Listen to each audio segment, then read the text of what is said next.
ध्यान से सुनिए।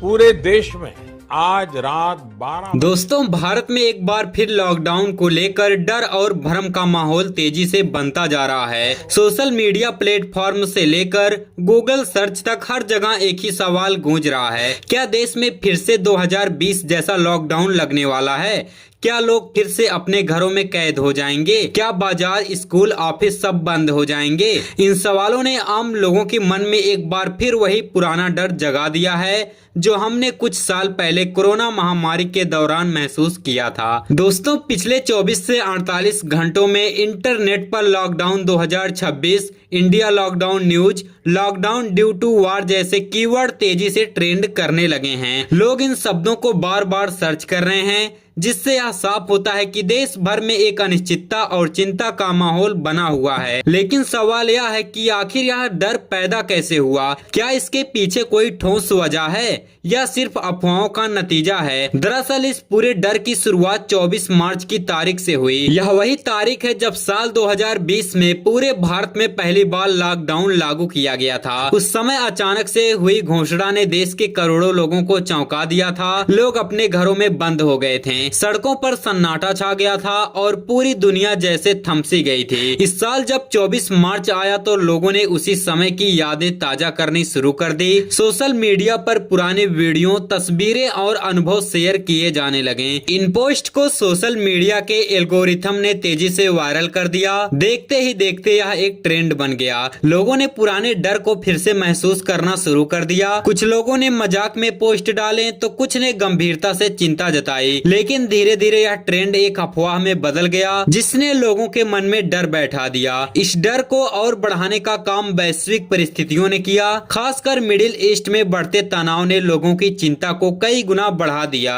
ईरान से जुड़े हालात और हार्मोस जल्द मरुमध्य को लेकर उठी आशंकाओं ने यह सवाल खड़ा कर दिया कि अगर यहाँ कोई संकट आता है तो क्या इसका असर भारत पर पड़ेगा। हार्मोस जल्द मरुमध्य दुनिया के सबसे महत्वपूर्ण तेल मार्गों में से एक है। दुनिया का एक बड़ा हिस्सा कच्चे तेल का इसी रास्ते से गुजरता है। अगर इस रास्ते में कोई रुकावट आती है तो इसका असर पूरी दुनिया की अर्थव्यवस्था पर पड़ सकता है। इसी वजह से ऑयल क्राइसिस, इंडिया और फ्यूल शॉर्टेज जैसे सर्च भी तेजी से बढ़ने लगे। लोगों ने सोचना शुरू कर दिया कि अगर तेल की सप्लाई रुक गई तो क्या देश में ईंधन की कमी हो जाएगी? क्या पेट्रोल डीजल महंगे हो जाएंगे? क्या सरकार को फिर से लॉकडाउन जैसे कदम उठाने पड़ सकते हैं? इन सवालों ने लोगों के मन में डर को और गहरा कर दिया। हालांकि अगर हम वर्तमान स्थिति का विश्लेषण करें तो तस्वीर कुछ और ही नजर आती है। भारत में कोविड-19 का खतरा अब लगभग खत्म हो चुका है। देश में एक्टिव केस बेहद कम और अस्पतालों पर किसी तरह का दबाव नहीं है। स्वास्थ्य व्यवस्था पूरी तरह सामान्य स्थिति में है। यानी इस बार जो डर फैल रहा है उसका संबंध किसी महामारी से नहीं है। गवर्नमेंट की तरफ से भी स्थिति को लेकर के स्पष्ट बयान दिया गया है। संसद में यह साफ किया गया है कि देश किसी भी वैश्विक संकट से निपटने के लिए पूरी तरह तैयार है। सरकार ने यह भरोसा दिलाया है कि आम जनता और किसानों पर किसी भी प्रकार का नकारात्मक असर नहीं पड़ने दिया जाएगा। एक महत्वपूर्ण बात यह भी है कि भारत अब तेल आयात के मामले में पहले की तुलना में कई ज्यादा मजबूत स्थिति में है। पहले जहां देश केवल 27 देशों से तेल आयात करता था, वहीं अब यह संख्या बढ़ा करके 41 हो गई है। इसका मतलब यह है कि अगर किसी एक क्षेत्र में समस्या आती है तो भारत के पास अन्य विकल्प मौजूद हैं। इससे सप्लाई रुकने की संभावना काफी हद तक कम हो जाती है। लेकिन इन सभी तथ्यों के बावजूद अफवाहों का असर जमीन पर साफ दिखाई दे रहा है। कई शहरों में पेट्रोल पंपों पर अचानक भीड़ बढ़ गई। लोग लंबी लंबी कतारों में खड़े होकर पेट्रोल और डीजल भरवाने लगे। कुछ जगहों पर तो हालात इतने बिगड़ गए कि लोगों के बीच बहस और नोक-झोंक तक होने लगी। स्थिति उस समय और गंभीर हो गई जब कुछ पेट्रोल पंप संचालकों ने एहतियात के तौर पर पेट्रोल डीजल की बिक्री अस्थायी रूप से रोक दी। उन्हें डर था कि सरकार अगले दिन कीमतों में बढ़ोतरी कर सकती है, जिससे उन्हें नुकसान हो सकता है। वहीं इस फैसले ने लोगों के डर को और बढ़ा दिया। हालांकि हालांकि सरकार ने इस स्थिति को संभालने के लिए बड़ा कदम उठाया। पेट्रोल और डीजल पर एक्साइज ड्यूटी में करीब 10 रुपए तक की कटौती कर दी गई। इससे कीमतों में बढ़ोतरी की आशंका खत्म हो गई। लेकिन इसके बावजूद लोगों के मन में बैठा डर इतनी जल्दी खत्म नहीं हुआ।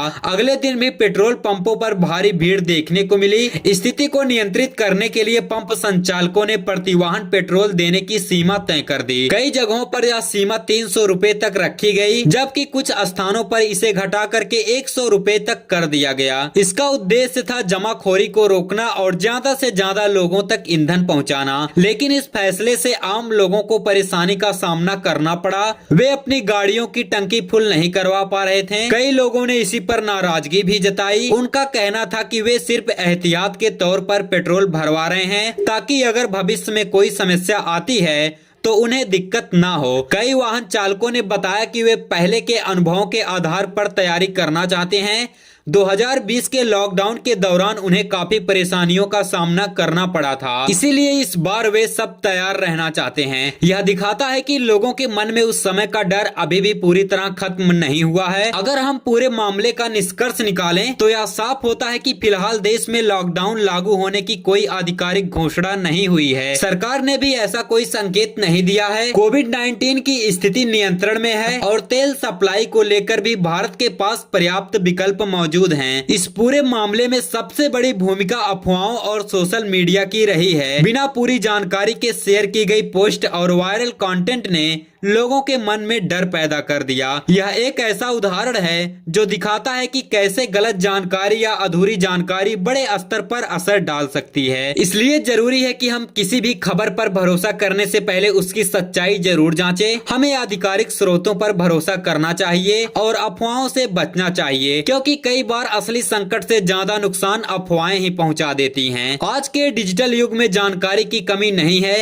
लेकिन सही और गलत जानकारी के बीच फर्क करना बेहद जरूरी हो गया है। अगर हम सावधानी और समझदारी से काम लें तो इस तरह के डर और भ्रम से आसानी से बच सकते हैं। जाते जाते अंत में मैं आपसे यही कहना चाहता हूं, फिलहाल भारत में लॉकडाउन की कोई स्थिति नहीं है। यह सिर्फ अफवाहों और डर का नतीजा है। हमें घबराने की जरूरत नहीं है, बल्कि समझदारी से काम लेने की जरूरत है। अगर हम सही जानकारी पर भरोसा करेंगे और अफवाहों से दूर रहेंगे तो किसी भी स्थिति का सामना आसानी से कर सकेंगे।